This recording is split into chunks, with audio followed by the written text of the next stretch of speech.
to first say that, of course, part of our task at NASA is given to us by the Congress is not only to do fundamental research in the skies and so forth, but as part of that also to find life elsewhere.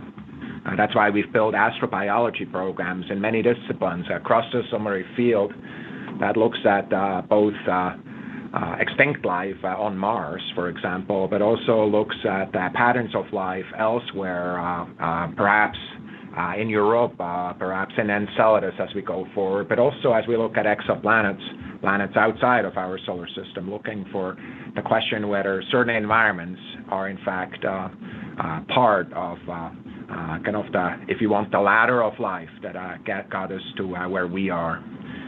So the tools that we're using, whether it's in this field, are also kind of in fields that then go towards kind of intelligent life, such as technosignatures, which we have programs for already, are the same tools that we use everywhere, the tools that we're frankly using here, and that is that we're commissioning a study to start early in the fall to examine unidentified aerial phenomena. This study will focus on identifying available data, how to best collect future data, and how NASA can use these data to move the scientific understanding of UAPs forward. A short way I would talk about that is take a field that is relatively data poor, make it into a field that is much more data rich and therefore worthy of scientific investigation and analysis.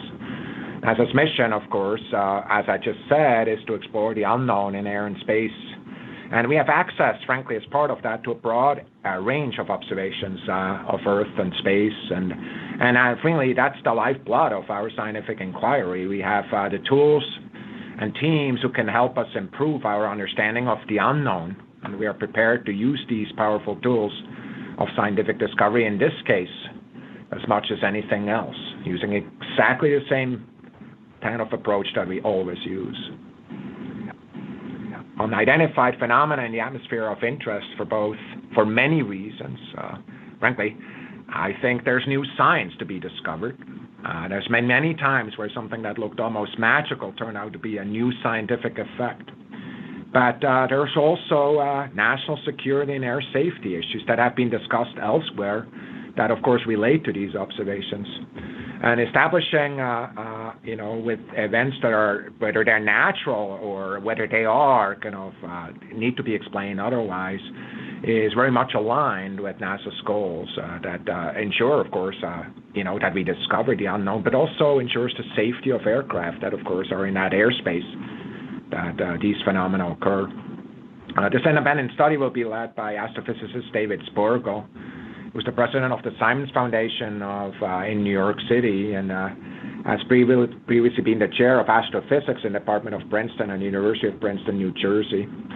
Dan Evans, the assistant deputy associate administrator for research, is really the wheels on the bus, kind of really making sure that we're interfacing with this. Some people may ask why David, why Dan. First of all, Dan, with his tremendous experience, both as a researcher but also as an enabler for research, his work that he did in the White House previously, I think, has tremendous insight into kind of the cross-interagency aspect that relates to some of these discussions.